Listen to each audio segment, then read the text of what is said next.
늦은 저녁, 제자는 산길을 따라 부처님을 찾아왔습니다. 얼굴엔 깊은 상처가 묻어 있었습니다. 제자는 조용히 말했습니다.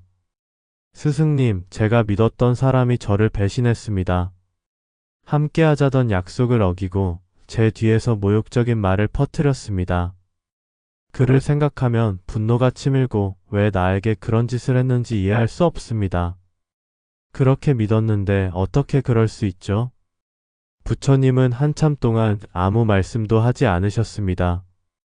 바람이 나뭇잎 사이를 스치며 잔잔한 소리를 냈습니다. 그 소리가 제자의 떨리는 마음을 따라 흔들렸습니다. 잠시 후 부처님이 조용히 말씀하셨습니다. 그대의 마음에 지금 무엇이 일어나고 있느냐? 제자는 답했습니다. 미움이요. 분노요. 그 사람을 용서할 수 없습니다. 내가 준 마음을 짓밟았으니까요. 부처님은 고개를 끄덕이셨습니다. 그대는 지금 상처받은 것이 아니라 기대가 깨진 것을 보고 아파하고 있구나. 제자는 그 말에 잠시 멈칫했습니다. 부처님은 다시 말했습니다. 그대가 믿은 것은 그 사람이 아니라 그 사람이 영원히 그대를 배신하지 않을 것이라는 생각이었을지도 모르네. 제자는 눈을 내리깔며 속삭였습니다. 하지만 스승님, 그 믿음이 잘못된 건가요? 부처님은 부드럽게 웃으셨습니다. 믿음은 잘못이 아니다. 다만 사람의 마음은 바람과 같아서 늘 한 방향으로만 불지 않는다. 그대는 바람이 바뀐 것을 탓하며 하늘을 원망하고 있구나. 제자는 가만히 들었습니다.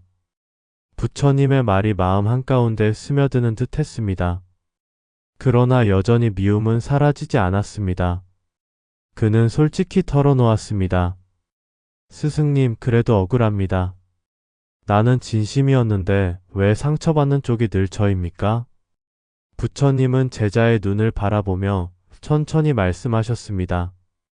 그대가 진심이었다면 그 진심은 이미 그대의 것이 되어 있다. 그대의 선함이 그에게 배신당한 것이 아니다. 다만 그대의 기대가 세상에 흔들린 것일 뿐이네. 그리고 부처님은 낮은 목소리로 덧붙이셨습니다. 누가 그대를 배신하든 그대의 마음이 스스로를 버리지 않는다면 진짜 배신은 일어나지 않는다네. 제자는 그 말에 눈시울이 붉어졌습니다. 그러나 마음속에서는 아직 분노가 꺼지지 않았습니다. 그는 여전히 묻고 싶었습니다. 그렇다면 이 원망은 어떻게 해야 사라질까요? 부처님은 제자에게 작은 찻잔을 건네셨습니다. 그 잔에는 아직 뜨거운 차가 가득했습니다. 마셔보게 하고 부처님이 말씀하셨습니다. 제자는 조심스레 잔을 들었지만 너무 뜨거워서 손끝을 떨며 잔을 내려놓았습니다. 부처님은 물으셨습니다. 뜨거운 줄 알면서 왜 그렇게 세게 쥐었는가? 제자는 머뭇거리며 답했습니다. 놓으면 쏟을 것 같아서요. 부처님은 조용히 웃으셨습니다. 그렇구나. 그런데 그대의 마음도 지금 그와 같다네. 놓지 못해 스스로를 데우고 있는 것이지. 제자는 그 말을 듣고 한참 동안 아무 말도 하지 못했습니다. 차가 식어가듯 마음속의 분노도 조금씩 가라앉는 듯 했습니다. 부처님은 다시 말씀하셨습니다. 그대가 원망하는 그 사람은 지금 어디에 있는가? 제자는 고개를 숙였습니다. 멀리 있습니다. 이미 제 앞에서 사라졌습니다. 그런데 왜 그대의 가슴은 여전히 그를 붙잡고 있는가? 그대는 이미 떠난 사람을 마음 안에 가두어 놓고 그를 향해 돌을 던지고 있지 않은가? 제자는 그 말에 숨이 막혔습니다. 정말 그랬습니다. 그 사람은 더 이상 곁에 없는데 자신은 여전히 그 그림자와 싸우고 있었습니다. 부처님은 나직이 말했습니다. 그대가 미워하는 것은 그 사람이 아니라 그를 통해 다쳐버린 자신의 자존심일지도 모르네. 제자는 그제야 마음 한구석이 쿡 찔리는 듯 했습니다. 그 사람을 미워하면서도 사실은 나는 그런 대접을 받을 사람이 아니야 라는 생각이 끌어오르고 있었던 것입니다. 부처님은 계속 말씀하셨습니다. 원망은 타인을 향한 불꽃처럼 보이지만 사실은 자신을 태우는 불길이네. 그대가 던지는 불은 그 사람에게 닿지 않는다. 다만 그대를 감싸 태울 뿐이야. 제자는 조용히 눈을 감았습니다. 그 불길이 얼마나 오래 자신을 괴롭혔는지 떠올랐습니다. 잠들기 전에도 걷는 동안에도 그의 이름만 떠올라도 마음이 불타올랐습니다. 부처님은 잔에 남은 미지근한 차를 가리키며 말씀하셨습니다. 이 차가 식은 것은 누가 일부러 그렇게 만든 것이 아니네. 그저 시간이 흐른 것뿐이지. 그대의 상처도 그러하네. 붙잡지 않으면 저절로 식게 되어 있다. 제자는 물었습니다. 그럼 제가 해야 할 일은 놓는 것입니까? 부처님은 고개를 저으셨습니다. 아니네. 억지로 놓으려 하면 그 마음 또한 또 다른 집착이 된다. 다만 그 마음을 있는 그대로 바라보게. 뜨거운 것을 뜨겁다고 알아차리는 순간 그대는 이미 그것에 덜 데이고 있지 않느냐. 제자는 천천히 숨을 내쉬었습니다. 그의 어깨에서 긴장이 조금 풀려나갔습니다. 원망의 불길이 꺼진 것은 아니었지만 그 불길을 붙잡고 있던 손이 조금 느슨해진 듯 했습니다. 부처님은 마지막으로 덧붙이셨습니다. 그대가 원망을 버릴 수 없는 이유는 아직 내가 옳다는 생각을 놓지 못했기 때문이네. 그러나 옳고 그름의 경계 너머에서 보면 모든 일은 다만 지나간 바람일 뿐이야. 부처님은 제자를 산 아래 연못가로 데리고 가셨습니다. 햇살이 물 위에 비치며 반짝이고 바람이 연잎을 흔들고 있었습니다. 연못가에 앉은 부처님이 조용히 물으셨습니다. 그대는 저 연잎을 보느냐? 제자가 고개를 끄덕였습니다. 네, 잎 위에 물방울이 맺혀 있습니다. 부처님은 말씀하셨습니다. 그대는 그 방울이 왜 연잎 위에 머물지 않는지 아는가? 제자는 잠시 생각하다가 대답했습니다. 연잎이 미끄러워서 그렇습니다. 부처님은 미소 지으며 고개를 끄덕이셨습니다. 그렇다. 연잎은 물방울을 머금지 않는다. 그래서 더럽혀지지 않고 언제나 맑음을 유지하지. 그대의 마음도 연잎과 같아야 한다네. 누가 그대를 배신하든 원망의 물방울이 떨어질 때 그 마음이 그 위에 잠시 맺히더라도 머물지 않으면 된다. 제자는 물끄러미 연잎을 바라보았습니다. 그 말이 이상하게 마음을 울렸습니다. 원망을 없애야 하는 게 아니라 그저 머물지 않게 해야 한다는 뜻이었습니다. 부처님은 한참 동안 하늘을 바라보다가 천천히 말씀하셨습니다. 그대가 원망하는 그 사람도 그대처럼 괴로웠을 것이다. 사람은 자신이 행복할 때 남을 해치지 않는다. 누군가의 배신은 결국 그 사람의 고통이 흘러나온 흔적일 뿐이네. 제자는 놀란 눈으로 부처님을 바라보았습니다. 하지만 스승님, 그 사람이 저를 이용한 건 분명합니다. 그의 의도는 선하지 않았어요. 부처님은 고요한 눈빛으로 대답하셨습니다. 그래. 그러나 그대가 지금 보고 있는 것은 그의 행동이 아니라 그 행동으로 생긴 그대의 상처일지도 모르네. 세상은 늘 자신의 시선으로만 해석되네. 그대는 자신이 상처받은 쪽이라고 믿지만 그 사람도 또 다른 곳에서 상처받고 있었을 수 있다. 잠시 침묵이 흘렀습니다. 바람이 불자 연못의 물결이 부드럽게 흔들렸습니다. 부처님은 물 위를 가리키며 말씀하셨습니다. 저 물결을 보아라. 바람이 불지 않으면 물결은 고요하네. 그런데 그대는 바람이 불었다고 하늘을 원망하겠는가? 바람이 불 때 물결이 있는 것은 자연의 일. 마음에 바람이 불 때 원망이 일어나는 것도 자연의 일. 다만 그 바람을 붙잡으려 하지 않으면 된다네. 제자는 조용히 숨을 내쉬며 물었습니다. 그럼 배신한 사람을 용서해야 한다는 뜻인가요? 부처님은 고개를 저으셨습니다. 용서란 억지로 하는 것이 아니다. 그대가 원망을 내려놓을 때 용서는 이미 이루어져 있네. 그대가 자신을 괴롭히는 마음을 멈출 때 그 사람은 더 이상 그대 마음속에 살지 못한다. 제자는 부처님의 말을 곱씹었습니다. 그 순간 마음속에서 작은 깨달음이 피어났습니다. 원망을 멈추는 것은 그 사람을 위해서가 아니라 내 마음을 지키기 위해서라는 것을 알게 된 것입니다. 부처님은 마지막으로 말씀하셨습니다. 그대가 진정 자유로워지고 싶다면 누가 배신했는지보다 그 일로부터 무엇을 배웠는지를 바라보게. 그대의 상처가 그대를 더 깊은 지혜로 이끌 수 있다면 그 일은 이미 고통이 아니라 깨달음의 문이 되네. 부처님은 제자를 데리고 산길을 천천히 걸으셨습니다. 가을빛이 물든 숲은 고요했고 바람에 낙엽이 흩날렸습니다. 그 낙엽 하나가 제자의 발끝에 닿자 부처님이 말씀하셨습니다. 그대는 저 낙엽을 보느냐? 봄에는 연두빛으로 피어나더니 이제는 스스로 땅으로 돌아가고 있구나. 이 낙엽은 나무를 배신한 것이 아니라 제 자리를 다한 것이네. 제자는 잠시 멈춰 섰습니다. 그 말이 마음 깊은 곳에서 울렸습니다. 부처님은 천천히 덧붙이셨습니다.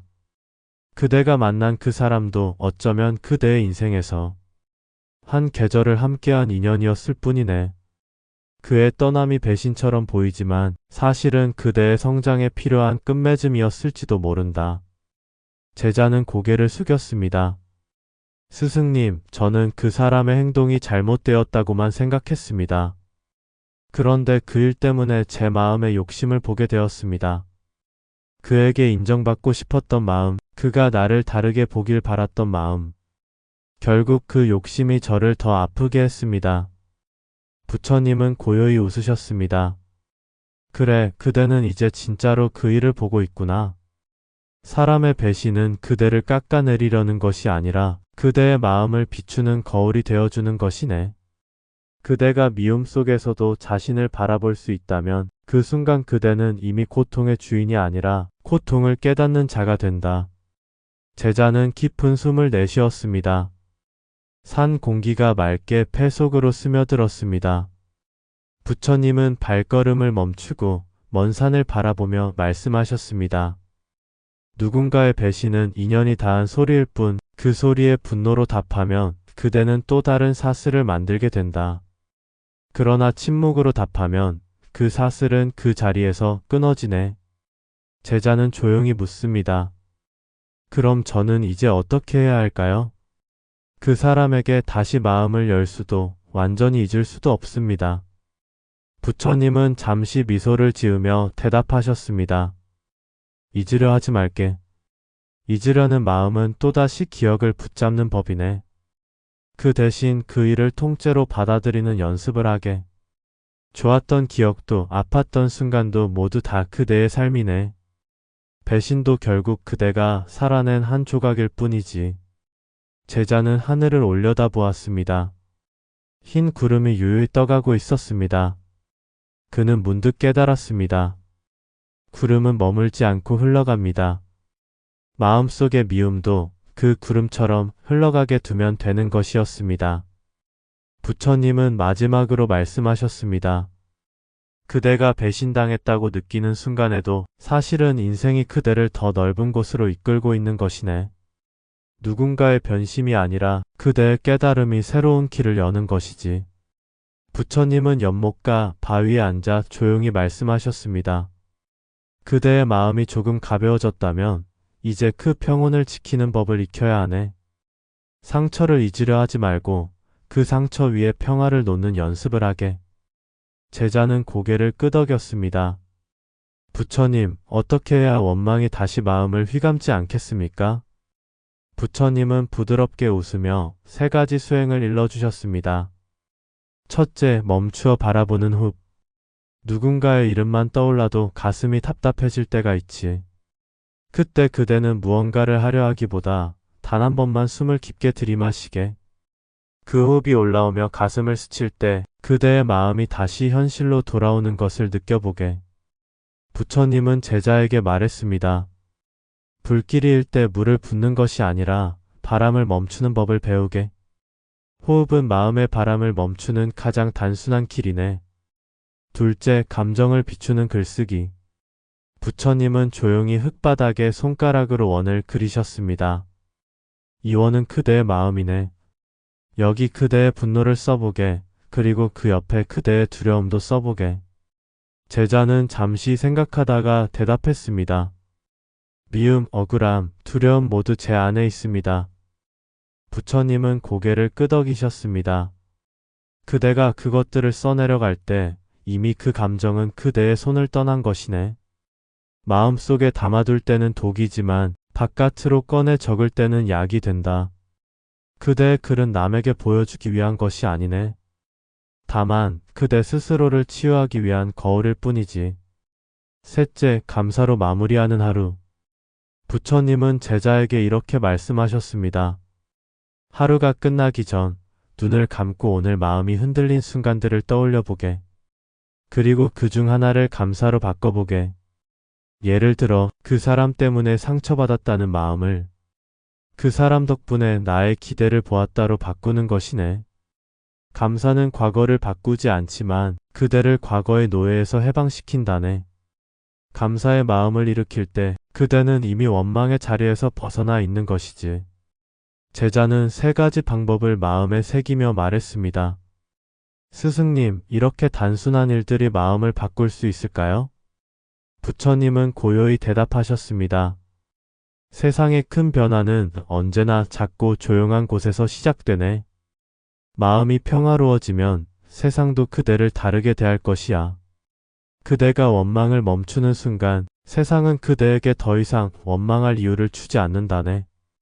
제자는 미소를 지었습니다. 그동안 억울하다는 마음으로만 세상을 봤지만 지금은 그 모든 일이 자신을 단단하게 만들기 위한 과정이었음을 알았습니다.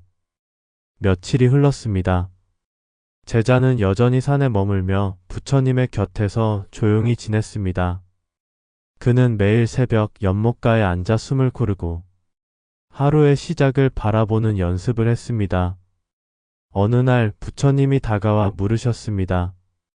그대의 마음은 이제 어떤가? 제자는 잠시 눈을 감았다가 미소 지었습니다. 예전엔 그 사람의 이름만 들어도 가슴이 불타올랐는데 지금은 그 이름이 바람처럼 스쳐갑니다. 화가 사라진 건 아니지만 더 이상 그 불길이 저를 태우지 않습니다. 부처님은 부드럽게 웃으셨습니다. 그대는 이제 불을 다스리는 법을 알게 되었구나. 불을 없앤 것이 아니라 그 불이 그대를 태우지 않게 한 것이네. 제자는 고개를 숙이며 말했습니다. 스승님, 저는 이제 그 사람을 미워하지 않습니다. 오히려 그 일을 통해 제 안의 좁은 마음을 보았습니다. 배신이 저를 무너뜨린 것이 아니라 제 마음의 근심이 저를 무겁게 했다는 것을요. 부처님은 고요히 하늘을 바라보며 말씀하셨습니다. 그대가 누군가를 원망하지 않을 때 그대의 마음은 하늘과 같아진다.